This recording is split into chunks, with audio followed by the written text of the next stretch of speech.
Comenzamos. Bueno, pues les agradezco a todos su presencia en la mesa 2 de las jornadas de reflexión, historia y memoria. Esta mesa tiene como título La memoria desde diversos ángulos.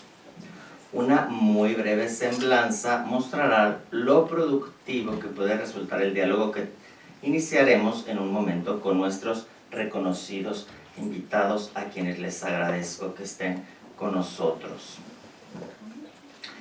Bueno, tenemos a Fernando González a mi izquierda, profesor investigador del Instituto de Investigaciones Sociales de la UNAM, doctor en Ciencias de la Educación con especialidad en Análisis Institucional por la Universidad de París.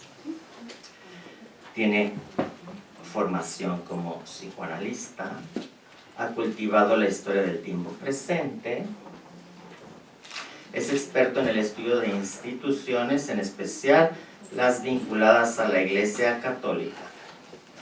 Sus trabajos se distinguen por un enfoque psicoanalítico y un análisis complejo del ejercicio del poder. Los títulos de algunos de sus libros son también una buena muestra de la orientación de su trabajo. Solo incluyo algunos para ilustrar este asunto: La guerra de las memorias, psicoanálisis e interpretación; Marcial Maciel, Los Legionarios de Cristo, testimonios y documentos inéditos, de 2006. Por cierto, ese causó gran revuelo, como el autor sabe. Yo también lo leí. La Iglesia del Silencio, de mártires y pederastas. Crisis de fe, psicoanálisis en el monasterio de Santa María de la Resurrección, 1961-1968. También tenemos con nosotros, en la esquina opuesta, a Samuel Argarán Cuellar, profesor investigador de la Universidad Pedagógica Nacional, doctor en filosofía por la UNAM. Se ha interesado especialmente por la hermenéutica y el multiculturalismo, la filosofía de la educación y la pedagogía hermenéutica. En sus trabajos es patente la crítica al neoliberalismo y la búsqueda de una educación moral para la emancipación y la equidad. Algunos de los títulos que ha publicado son una muestra de los asuntos de su interés: Marxismo más allá de Marx, la filosofía latinoamericana en el siglo XXI, después de la modernidad, ¿qué? Filosofía de la memoria y el olvido. Bueno, ese nos viene muy bien, tenemos de tarea leerlo. Y literatura y multiculturalismo. Y Eva Leticia Orduña, que está al centro de nuestros dos distinguidos invitados, es profesora investigadora del Centro de Investigaciones sobre América Latina y el Caribe, doctor en estudios latinoamericanos por la UNAM. Sus investigaciones giran en torno al genocidio y crímenes de lesa humanidad, la verdad y la justicia, los derechos humanos. Su mirada se dirige a distintos actores, instancias y políticas de la escena internacional. Verdad y justicia, lo mismo, algunas publicaciones, solo algunas, porque todos son muy productivos, que iluminan sus intereses. Verdad y justicia ante hechos del pasado, amenaza o cimiento de las democracias latinoamericanas, el trabajo en pro de la justicia transicional en Guatemala, la visión de los protagonistas, la responsabilidad internacional de los estados latinoamericanos ante la Corte Interamericana de Derechos Humanos. Y bueno, yo soy Rodrigo Laguarda, profesor e investigador del MORA, coordinador de esta mesa, y creo que el perfil de nuestros invitados, a quienes nuevamente agradezco su presencia, es muy sugerente para ampliar nuestra reflexión sobre la memoria y la historia de distintos ángulos. En este caso, sobre todo, nos dedicaremos al diálogo respecto a la memoria, de acuerdo a la perspectiva que ya pudieron contemplar de nuestros invitados. Bueno, ahora comencemos con este diálogo que espero sea muy productivo y si se puede divertido, qué mejor. Bueno, vamos a iniciar con una pregunta como disparadora de sus reflexiones. Tenemos varias, no hay obligación de agotarlas, nos interesan sus perspectivas respecto a este asunto y sus perspectivas particulares que por supuesto tendrán coincidencias y diferencias. Bueno, la primera de ellas. Como todo concepto complejo, polisémico, provisional, ¿qué es lo que podemos entender por memoria desde su propio quehacer y desde sus particulares enfoques? Y bueno, no sé quién desee iniciar. Se pueden aventar la bolita. Yo mientras apunto, hago como que, uy, no pasa nada. Y bueno, ¿cómo qué podríamos pensar que es la memoria? Bueno, ya vimos, tenemos un filósofo, entre otras muchas cosas, a un historiador psicoanalista.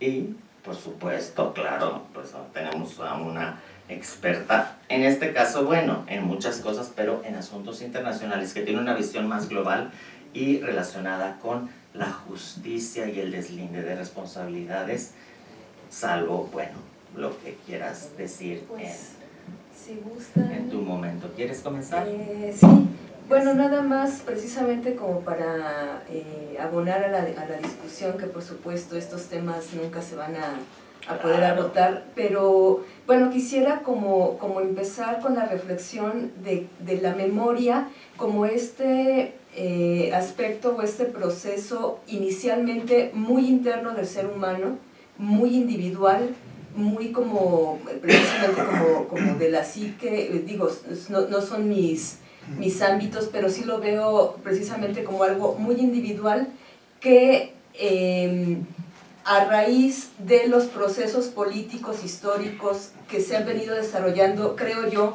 especialmente al término de dictaduras y de otros regímenes autoritarios en todo el mundo, pero bueno, centrémonos en América Latina, cómo esta memoria se ha ido como expandiendo al ámbito social y al ámbito político, o sea, como ámbitos más colectivos.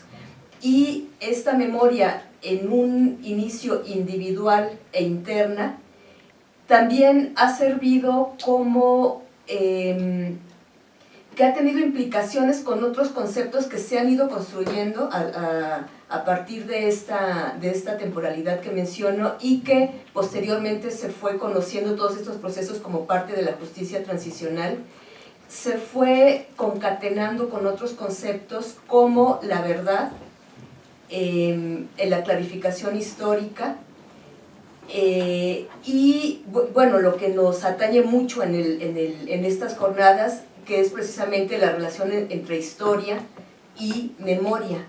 Entonces, en el ámbito en el que me desarrollo, yo veo a la memoria también como dentro de esta parte de la construcción de la verdad, no solo histórica, sino la verdad también jurídica, como un elemento primordial. O sea, sale de este ámbito tan interno, tan íntimo del ser humano, como para poder explicar e incluso probar acontecimientos más grandes o de mayor trascendencia, porque esta memoria se va siendo utilizada, por ejemplo, en los testimonios que se dan ante procesos judiciales internos, o de lo que yo he estudiado más dentro de los procesos que se han dado dentro de la Corte Interamericana de Derechos Humanos. Entonces sirve también como para construir este otro ámbito que es más colectivo, podríamos decirlo, y que tiene también implicaciones no nada más a nivel colectivo de la sociedad, sino también a nivel del Estado y a nivel internacional. Entonces, bueno, sería esa como una primera reflexión que podría hacer. Muy bien. Es la primera ronda. Antes de la discusión, ¿quién quiere continuar? Yo te veo con la mano así. Samuel. Bueno, como se trata de provocar debate, pues me voy a atrever a proponer algunos planteamientos que son muy discutibles, ¿no? Yo diría, para empezar, que la memoria es como un ovni, un objeto volador no identificado. Se ha escrito mucho, se debate, se discute, está de moda. En las clases de la universidad nuestros alumnos nos preguntan y no sabemos qué contestar. Porque es muy complejo, es muy difícil de dar una definición. Lo que se me ocurre es que es como un significante vacío. Un significante vacío es algo que se puede llenar con todo. Dice mucho y dice nada, ¿no? Esto desde el punto de vista de la explicación lingüística, semiótica, no podemos encontrar un solo significado. Es difícil proceder como opera la ciencia dando un solo significado. Hay muchos significados. Y si hay muchos significados es porque es un significante vacío, porque todo se puede decir de la memoria y a la vez no explicar nada. Lo que en mi caso, en el libro que citaba, la filosofía de la memoria, yo no hablo de la filosofía de la memoria, sino del olvido, porque sin el olvido no se puede comprender la memoria, entonces tenemos que ayudarnos de otros instrumentos o de otros conceptos. Esta mañana ya se hablaba de que es un concepto ambiguo, dual, y por tanto es imposible explicar solamente la memoria por la memoria. Yo lo explico por el olvido. Para mí el olvido es una categoría que me sirve para aclarar más cómo funcionan los mecanismos de la memoria. Entonces, para empezar diría eso, que no hay tampoco una memoria. Tampoco hay un olvido, hay olvidos y hay memorias, ¿no? Hay memorias porque todo se relaciona, pues, ¿desde dónde estamos hablando de la memoria y el olvido? Podemos hablar desde las clases sociales, desde los grupos dominados o dominantes, podemos hablar incluso desde los lugares. No es lo mismo hablar de la memoria y el olvido desde Francia, Alemania o Estados Unidos que hablar de América Latina. Esta mañana hemos visto que tiene más valor hablar de los procesos que sufren nuestros países, ¿no? En relación a los desaparecidos, las violaciones de los residentes. Eso es otra manera de entender la problemática de la memoria y el olvido en relación a los lugares. A mí más me preocupa la situación de nuestros países que especular filosóficamente los debates alemanes o franceses, ¿no? Eso no quiere decir que subestimo esos debates, sino al contrario, los incorporo, pero situándonos aquí, ¿no? Nuestra cabeza debe estar aquí, no es posible que nuestro cuerpo, nuestra cabeza esté aquí, pues estemos pensando como si estuviéramos en Europa, ¿no? Entonces, fíjense, yo escuché desde el principio, por eso tuve que madrugar para llegar aquí, para no perderme todo lo que decían, ¿no? La primera mesa esta mañana y la conferencia, todo lo que subrayaron la importancia de estos estudios de historia del presente.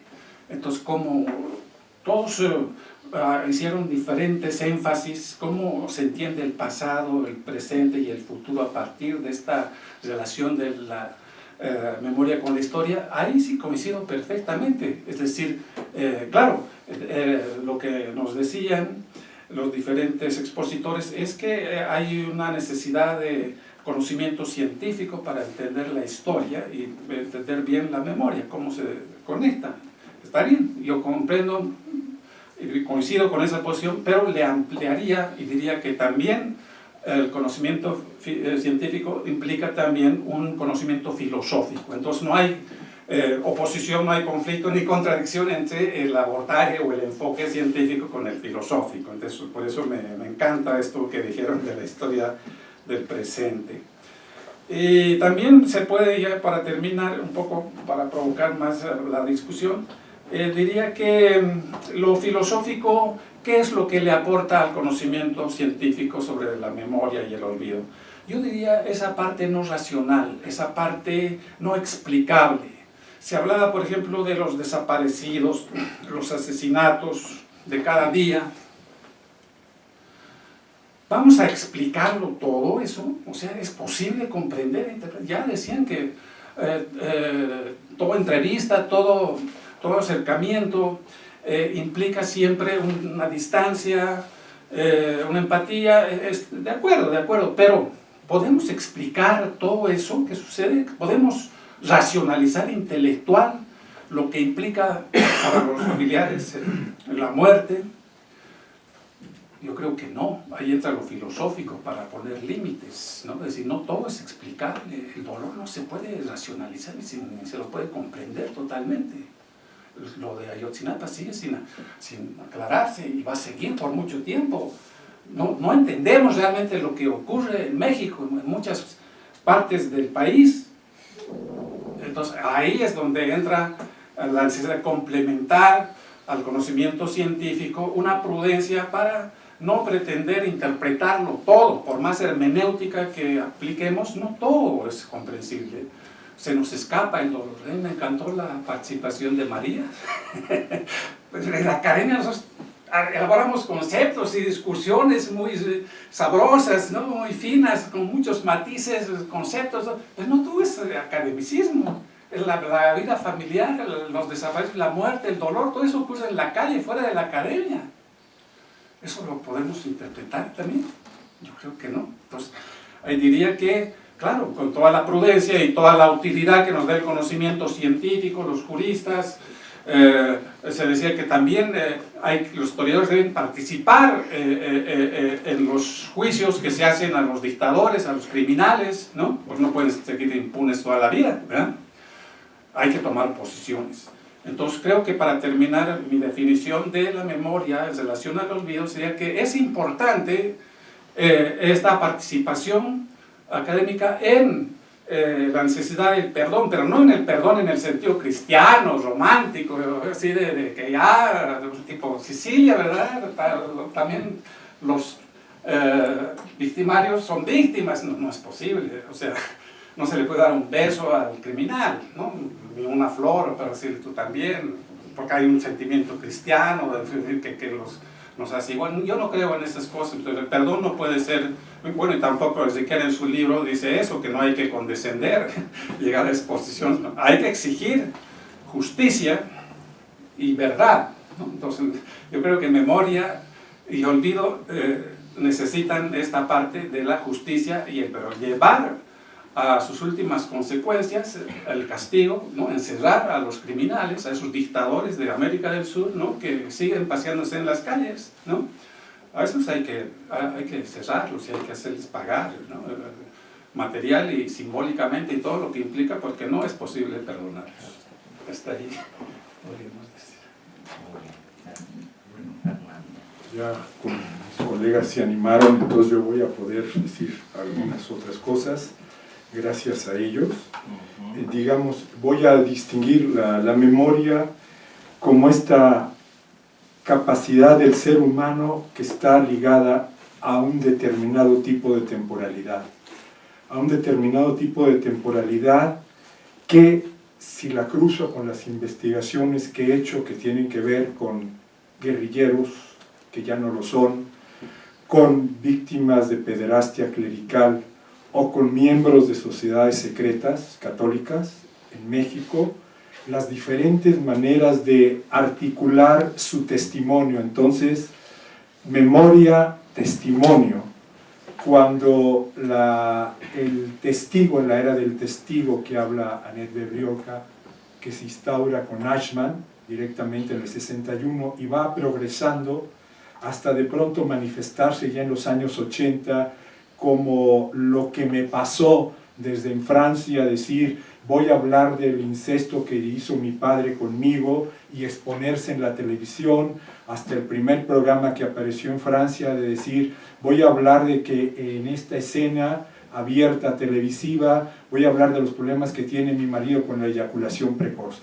A nadie se le ocurriría antes estar hablando de los problemas como que uno consideraría íntimos de ese tipo de situaciones, y de pronto se da toda una serie de confluencias desde diferentes lados, con diferentes trayectorias en Estados Unidos, en México, en Francia, en Alemania, en donde en algún momento empieza a hacer eclosión la manera de testimoniar, y la manera de testimoniar de pronto articulada a la víctima, cuando el testimonio se articula a la víctima, y las diferentes maneras de ser víctima, que de pronto se amalgamaron en este síndrome de postraumático, el síndrome postraumático que amalgamaba toda clase de víctimas, desde un soldado americano que había estado en Vietnam y había masacrado gente y que después le reclamaba al gobierno de los Estados Unidos haberlo mandado, hasta la víctima de un tsunami, hasta la víctima de un sacerdote, hasta la víctima del gobierno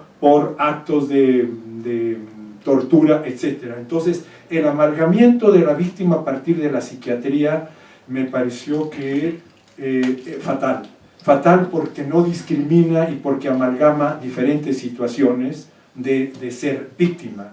Y entonces, ahí todo el problema de cuando uno trabaja en historia del tiempo presente y va haciendo entrevistas y escucha el tipo de testimonios, cómo uno es tocado por diferentes tipos de testimonios. Por ejemplo, cuando yo estoy escuchando a un miembro de la ultraderecha católica diciéndome cómo su compadre de primera comunión, porque fue compadre acompañó a su hijo en la primera comunión, su compadre asesinó a un miembro de los Yunques porque los estaba vigilando. Cuando se pelean la sociedad de los tecos, la sociedad más pública de Guadalajara, los tecos en los años 60 y se declaran la guerra, porque los tecos declaran sede vacante diciendo que Pablo VI es un judío askenazí infiltrado en la cabeza de la iglesia, y esta historia de la gran conspiración judeo-masónica viene desde 1797, inventada por un judío, por un jesuita, por cierto, y tiene toda una serie de vicisitudes que no voy a explicar ahorita, pero llega a Guadalajara a las manos de un tal Carlos Cuesta Gallardo en el 31, con un libro que se llamó Los Protocolos de los Sabios de Sion, que era el libro de cabecera de un tal Adolfo Hitler,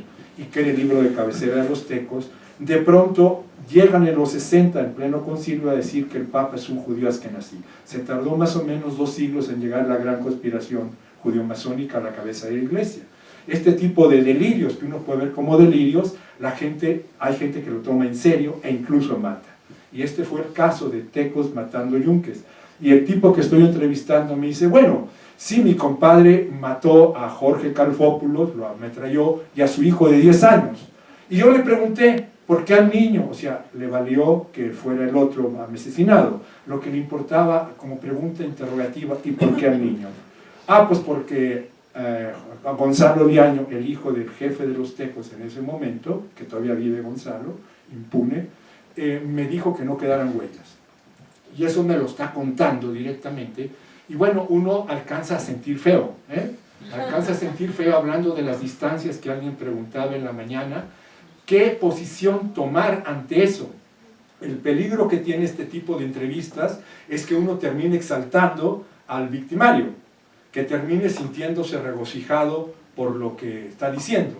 Lo mejor es no entrevistarlo en un plató de televisión en vivo. Lo mejor para mí es entrevistarlo así como lo hice en privado y después cruzar los datos con otras cosas para que quede, desde mi punto de vista, atenuado su acto glorioso de asesinar a otro directamente.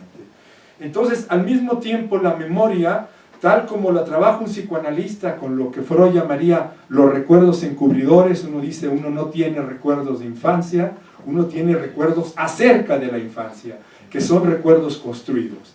El problema de las relaciones con las víctimas, por ejemplo, de pederastia, que yo me he topado, es que cuando salen a la televisión o salen al público, la tendencia es decir, tengo todo el testimonio clarísimo y yo tengo derecho a hablar. Y ahí se da una siguiente complicación. Si está uno con un periodista, si está uno con una víctima y uno le hace de historiador o de sociólogo, empieza una especie como de tensión y de competencia. Usted, señor psicólogo, psicoanalista o sociólogo, no tiene derecho a hablar por mí. No, yo no estoy hablando por usted, usted hable, por favor. No tiene derecho a representarme. El problema de alguien así es que cree que su testimonio es, cuando él testimonia, es transparente, que no tiene inconsciente, que no tiene mecanismos y que su memoria tal cual la suelta es una memoria como totalizante.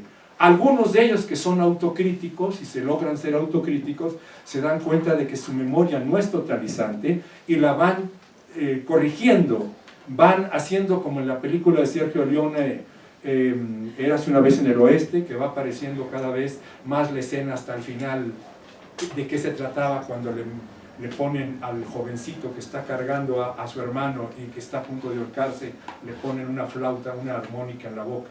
Entonces se va aclarando para algunos, para otros no, repiten el argumento en donde se paran en la televisión.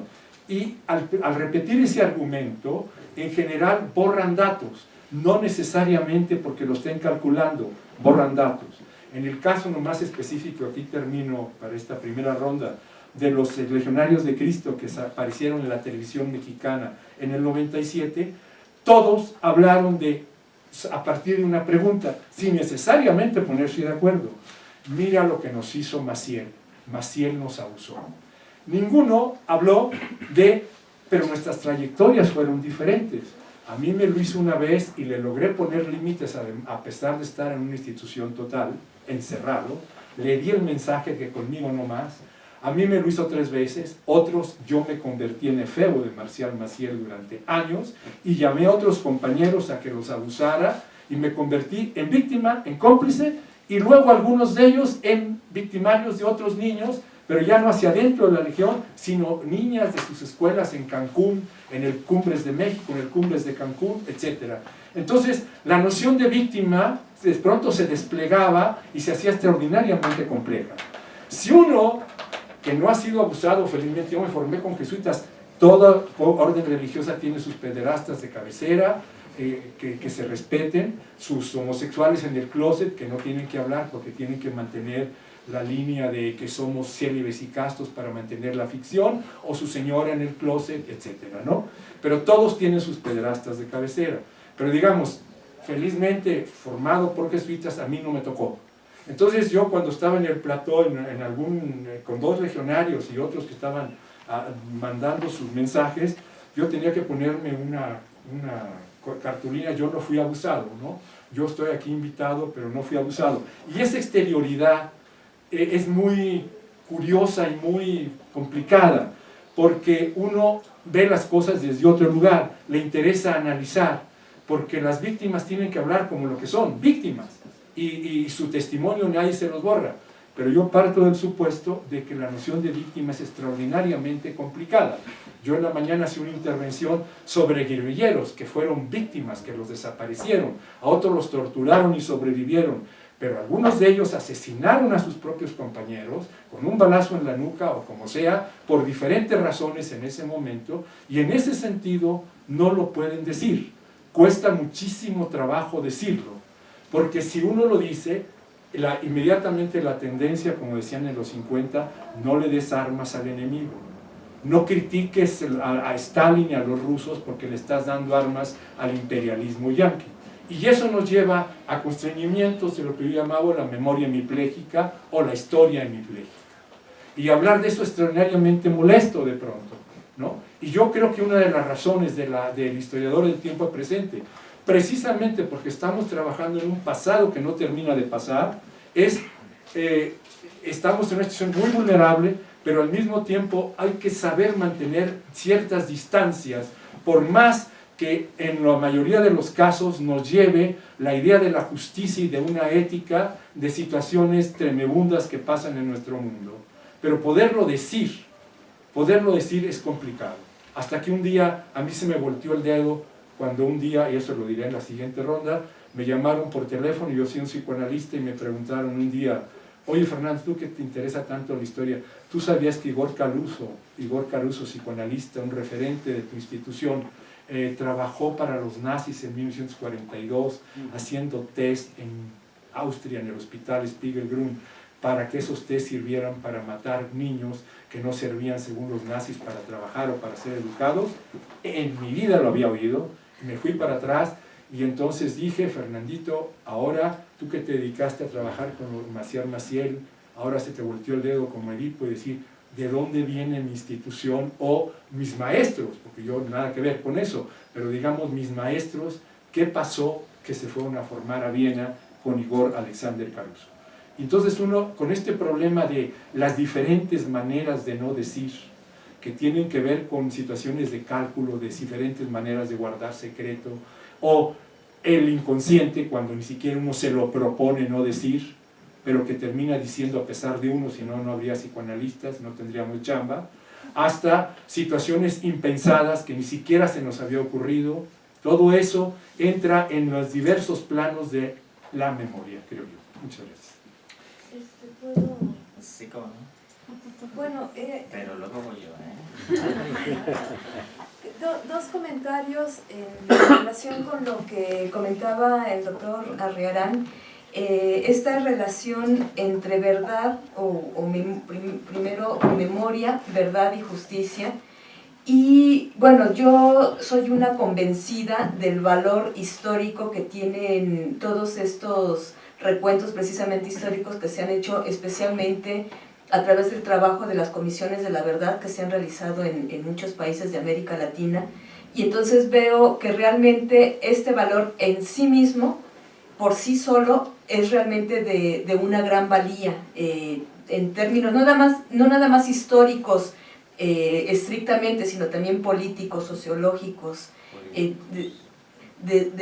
como de una vertiente mucho más amplia. Pero también creo que habría que investigar como los efectos más internos que tiene para las personas que dan su testimonio, que tal vez y así lo han reconocido, o sea, en varios estudios se ha reconocido como el carácter liberador que ha tenido en sí mismo dar el testimonio cuando nunca se les había escuchado, cuando nunca se les había dado un espacio de expresión, y que en el momento en que se les atiende como un sujeto histórico importante, realmente como que tal vez incluso adquieren en sí mismo el valor en sí mismo incluso como individuos, pues, o sea, también el carácter como dignificante que tiene